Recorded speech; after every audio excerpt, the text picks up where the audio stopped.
All right, Tony, you and I know that old gospel song, give me that old-time religion, it's good enough for me. Well, maybe not if you take a look at what is happening to churches around this country, and particularly in the South. The extraordinary things being done to get parishioners in. Did you know this? Church construction is at a 9-year high.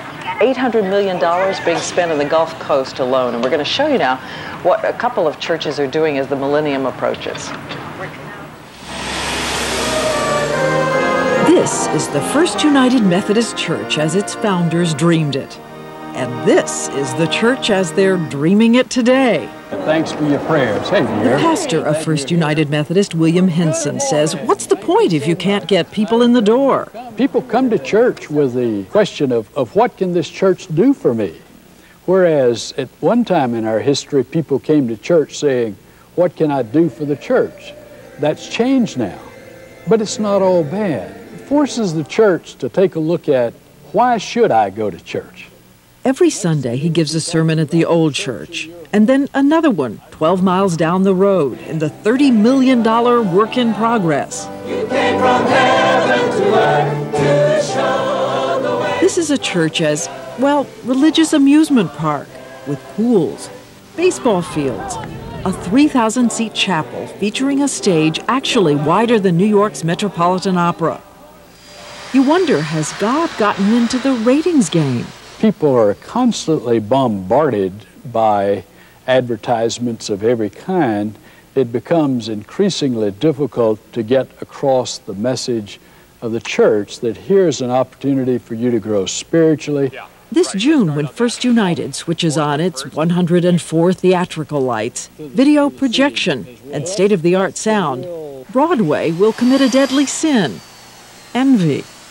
Houston architect Rick Hollington specializes in church construction. He designed the modern campus.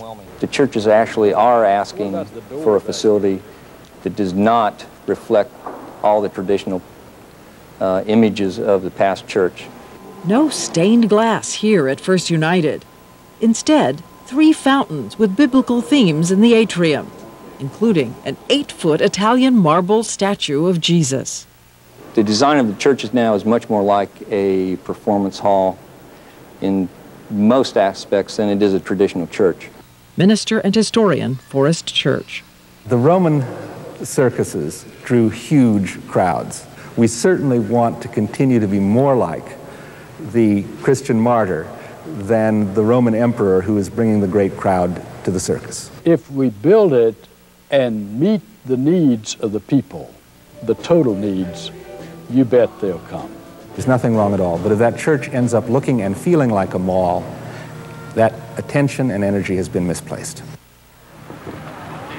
So there is a debate, and we're joined now by Dr. William Henson of First United. Great to have you here. Thank you so much, Dan. Is this a good idea? I keep thinking, what would Jesus think if he came back to food courts and water slides in churches? I believe Jesus would be pleased to see the church meet people where they are. That's always been the strength of a vital church. Where are the people and what are the needs of the people? And the challenge of the church in every generation is, can the church adapt its art forms to meet the needs of people without compromising the gospel? But what happens when you're spending $30 million on construction and people would say you could give that money to help people in need? For that reason, I think a church has to take a long, hard look at its mission giving. And in our case, our mission giving has gone up 50% in the last 12 months. So you don't see a conflict between the two? Because through our building, we have been very careful to keep our debt load at a very minimum. And all that time, we've never owed more than $7 million. But at the same time, we've continued our mission outreach. Is it working? Are you bringing in younger people as well? Well, our average age has decreased 12 years in the last 10 years. So our average age was 62 when we appealed to just one segment of society. And now with a different kind of worship experience, we're having a broader appeal, so that now our average age has decreased from 62 to 49. So we think it's working. All right, Dr. Henson, again, thank you for joining us this morning.